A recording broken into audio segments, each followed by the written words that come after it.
थलाइवी का मतलब होता है महिला नेता। तमिल लोग अन्नाद्रमुक की नेता और पूर्व मुख्यमंत्री जयललिता को पुरातच्ची थलाइवी यानी क्रांतिकारी महिला नेता कहा करते थे। उनके लिए अम्मा का मतलब जयललिता से था। जयललिता ऐसी महिला नेता नहीं थी जिनकी पहचान केवल तमिलनाडु तक सीमित थी। इसलिए जयललिता की लोकप्रियता को ध्यान में रखकर उनकी बायोपिक हिंदी, तमिल और तेलुगु भाषा में रिलीज की गई है।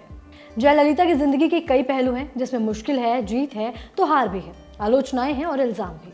क्योंकि उनकी जिंदगी में कई विवाद भी रहे, इसलिए जाहिर है कि उनकी बायोपिक से लोगों को काफी उम्मीद है। सिनेमा से राजनीति का उनका सफर, मुख्यमंत्री पद तक पहुंचना और फिर भ्रष्टाचार के आरोप में जेल जाना और चुनावों में हार के बाद एक बार फिर जीत कर मुख्यमंत्री बनना और यहाँ तक कि उनकी मौत की परिस्थितियों को लेकर उपजे संदेह के कारण भी जयललिता की जिंदगी में बहुत से लोगों को दिलचस्पी रही है। इससे पहले तमिल राजनीति पर इरुवर नाम की एक फिल्म बन चुकी है, लेकिन उस वक्त इस फिल्म के दो प्रमुख किरदार वरुणानिधि और जयललिता जीवित थे, इसलिए फिल्मों में उनके चरित्र बेहद एक तरफा और नीरस लगे थे। इरुवर दोनों चरित्रों की जिंदगी के अलग अलग रंगों को सामने लाने में नाकाम रही और शायद फिल्म बनाने वाले ऐसा चाहते भी नहीं थे। इरुवर को तेलुगु में भी डब किया गया क्योंकि तमिलनाडु में इससे बहुत ठंडा रिस्पांस मिला था, जिसके ये तेलुगु में भी बुरे तरह से पिट गई। हालांकि कंगना की थलाइवी में जयललिता के चरित्र के साथ निर्माताओं ने क्रिएटिव रिस्क लेने की कोशिश की है ताकि लोग उनकी कहानी को करीब से समझ सके। फिल्म शुरू होती है उस दृश्य से जब जयललिता पर सत्तारूढ़ पार्टी के विधायक कड़ा हमला कर रहे थे और वो सदन को ये याद दिलाती हैं कि द्रौपदी के अपमान के कारण महाभारत का युद्ध हुआ था और वे कसम लेती हैं कि केवल मुख्यमंत्री बनने पर ही वो इस सदन में कदम रखेंगी। फिल्म के आखिरी में भी इस दृश्य को दोहराया गया है और वो उन लोगों को चेतावनी देते हुए दिखाती हैं कि जिन्होंने कहा था कि वो एक नाकारा मुख्यमंत्री साबित होंगी। जयललिता फिल्मों में कैसे आई, एमजी रामचंद्र से उनकी नजदीकी कैसे बनी, दोनों का रिश्ता कैसा था और किन हालात में उन्होंने राजनीति में कदम रखा, पार्टी से किस तरह से उन्हें सहयोग नहीं मिला, औरत होने की वजह से उन्हें कैसे कमजोर समझा गया।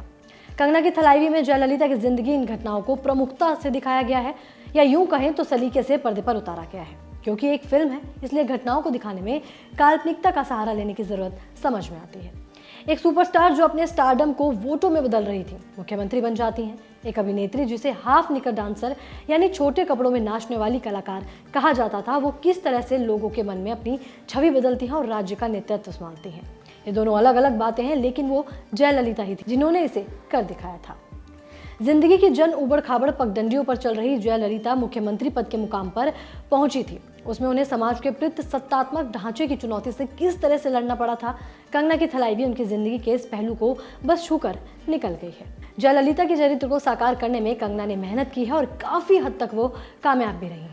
हमें इस बात को स्वीकार करना चाहिए कि फिल्म में कई मौकों पर उन्होंने जयललिता के किरदार में जान डाली है, क्योंकि थलाइवी की पूरी कहानी ही जयललिता की जिंदगी के इर्द गिर्द घूमती है। इसलिए ये कुदरती बात होगी कि जयललिता की शोहरत भी इसे मिलेगी।